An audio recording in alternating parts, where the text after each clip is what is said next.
ವಿಧಾನಸೌಧ ನೋಡಿದ್ವಿ, ಅವ್ರ ಜೊತೆ ಕೂತಿದ್ವಿ. ಆದ್ರೆ ಈಗ ರಾಜ ವೇಣುಗೋಪಾಲ್ ನಾಯ್ಕ ಅವರನ್ನ ನಮ್ಮ ಜೊತೆ ವಿಧಾನಸೌಧಕ್ಕೆ ಕರ್ಕೊಂಡು ಹೋಗಿ ನಿಮ್ಮ ಮೇಲೆ ವಿಶ್ವಾಸ ಇದೆ, ನೀವು ಖಂಡಿತವಾಗಿ ಇವತ್ತು ಅವರಿಗೆ ಗೆಲ್ಲಿಸ್ತೀರಿ, ಅವ್ರನ್ನ ನಮ್ಮ ಜೊತೆಗೆ ವಿಧಾನಸೌಧಕ್ಕೆ ಕಳಿಸ್ತೀರಿ ಅನ್ನೋದನ್ನ ಬಹಳ ಸ್ಪಷ್ಟವಾಗಿ ಹೇಳಕ್ಕೆ ಇಚ್ಛೆ ಪಡ್ತೀನಿ.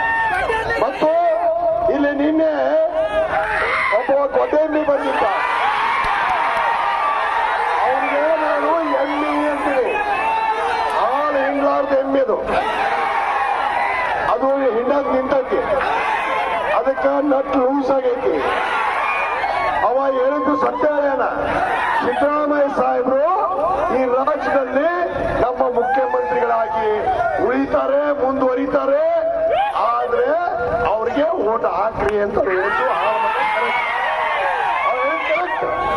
ಆದ್ರೆ ಉಳಿದು ಮಾತಾಡ್ತಾರಲ್ಲ, ಏನೋ ಯಡಿಯೂರಪ್ಪನ ಮಗ ಯಡಿಯೂರಪ್ಪನಿಗೆ ಮಾತಾಡ್ತಾರಲ್ಲ, ಅವ್ರಿಗೆ ಯಾಕೆ ಮಾತಾಡ್ತಾರಂದ್ರೆ ಅವ್ರಿಗೆ ಮೀಸಲಾತಿಗೆ ತರಕ ತಾಕತ್ತಿಲ್ಲ,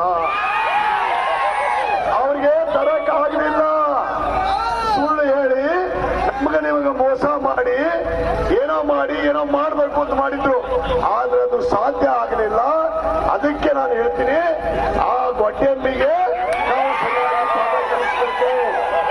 ಅದಕ್ಕೆ ನಾವು ನಮ್ಮ ಸಿದ್ದರಾಮಯ್ಯ ಸಾಹೇಬರ ಮೇಲೆ ವಿಶ್ವಾಸ ಇದೆ, ಖಂಡಿತವಾಗಿ ಈ ಲೋಕಸಭಾ ಚುನಾವಣೆ ಆದ ಮೇಲೆ ನಾವು ಮೀಸಲಾತಿಯನ್ನ ಕೊಟ್ಟೇ ಕೊಡ್ತೀವಿ ಅನ್ನೋದು ಹೇಳಕ್ ಇಚ್ಛೆ ಪಡ್ತೀವಿ. ನಾವು ಹೇಳಕ್ ಇಚ್ಛೆ ಪಡ್ತೀನಿ, ನಾವು ನಮ್ಮ ಅಪ್ಪಗ ಹುಟ್ಟಿವಪ್ಪ, ನೀ ಯಾರು ಹುಟ್ಟಿ ಅವಾಗ ಅಪ್ಪ ಹುಟ್ಟಿ ಏನಂತ ಕೇಳ್ತಾನ, ನಮ್ಮ ಅಪ್ಪ ಹುಟ್ಟದಲ್ಲ ಹೇಳಕತ್ತೀವಿ. ಈಗ ಯಾರಿಗೆ ಹುಟ್ಟಿ ನೀವು ನೋಡ್ಕೊ, ನಾವು ಹೆಚ್ಚಿಗೆ ಮಾತಾಡೋದಿಲ್ಲ. ಅದಕ್ಕೆ ದಯವಿಟ್ಟು ತಮ್ಮಲ್ಲಿ ವಿನಂತಿ ಮಾಡ್ಕೊಳ್ಳೋದಿಷ್ಟೇ. ಇವತ್ತು ರತೀಂದ್ರ ಅವರು ಬಂದಿದ್ದಾರೆ, ಶರತ್ ಬಚ್ಚೇಗೌಡರು ಬಂದಿದ್ದಾರೆ, ಇವತ್ತು ನಾನು ಕೂಡ ಬಂದಿದ್ದೀನಿ. ನಾಳೆ ನಮ್ಮ ಟಗರು ಬರುತ್ತೆ,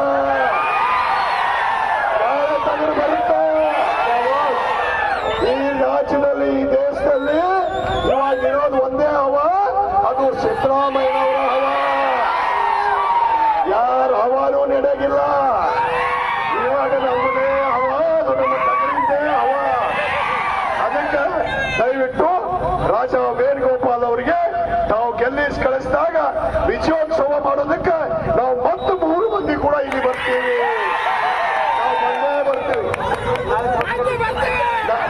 ನಾಳೆ ಕಾರ್ಯಕ್ರಮ ಇದೆ, ಸನ್ಮಾನ್ಯ ಸಿದ್ದರಾಮಯ್ಯ ಸಾಹೇಬರು ಬರ್ತಾರೆ.